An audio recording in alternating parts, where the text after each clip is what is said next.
Velkommen til Arbejdsmiljø. Jeg hedder Gabriella Nosch, og jeg vil sammen med dig tage de første skridt til et godt arbejdsmiljø. Hvad er arbejdsmiljø egentlig? Arbejdsmiljø består af mange ting. Fysiske forhold, ergonomiske forhold, kemiske forhold, biologiske forhold og psykiske forhold.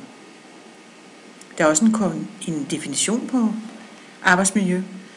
Definitionen lyder på, at arbejdsmiljø er det fysiske og psykiske og de sociale påvirkninger, som et menneske udsættes for under arbejdets udførelse.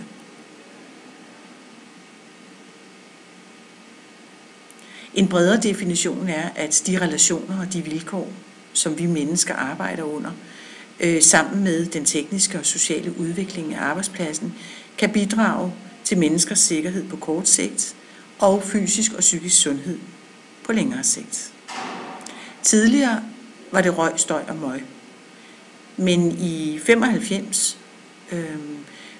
kom det psykosociale arbejdsmiljø ind i billedet. Mennesker skal kunne trives på deres arbejde, og de samlede arbejdsmiljøpåvirkninger, både de fysiske, de ergonomiske og de kemiske, og de biologiske og de psykiske forhold, har alle sammen en afgørende faktor.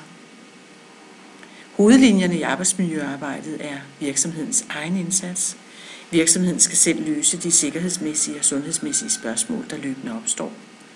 Og så sammen med den tekniske og sociale udvikling i samfundet, der skal skabe et sikkert og sundt arbejdsmiljø, hvor løsningerne til enhver tid skal være i overensstemmelse med de tekniske og sociale udvikling, der er i samfundet. I 2010 blev den nye arbejdsmiljølov vedtaget, og på den blev der større fokus på samarbejde mellem ledelse og medarbejdere. Den nye arbejdsmiljølov er en rammelov, og den indeholder de generelle bestemmelser om arbejdsmiljøet og bemyndiger til enhver tid beskæftigelsesministeren til at kunne tage initiativer til udvikling af arbejdsmiljøområdet. Loven uddybes i vigtige bekendtgørelser, hvor nogle af de allervigtigste det er arbejdets udførelse, arbejdsstedets indretning, tekniske hjælpemidler og stoffer og materialer. I kapitel 1 i den nye arbejdsmiljølov er der både fokus på det fysiske og det psykiske arbejdsmiljø.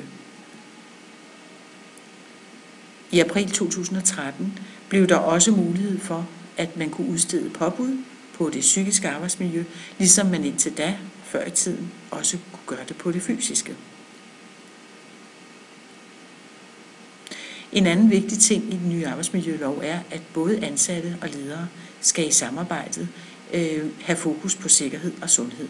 Det vil sige, at det ikke kun er ledelsens ansvar, det er både medarbejdere og ledelse i fælles tiltag omkring arbejdsmiljø. Om et øjeblik, når den her video er slut, så vil jeg bede dig om at besvare nogle spørgsmål, inden vi fortsætter.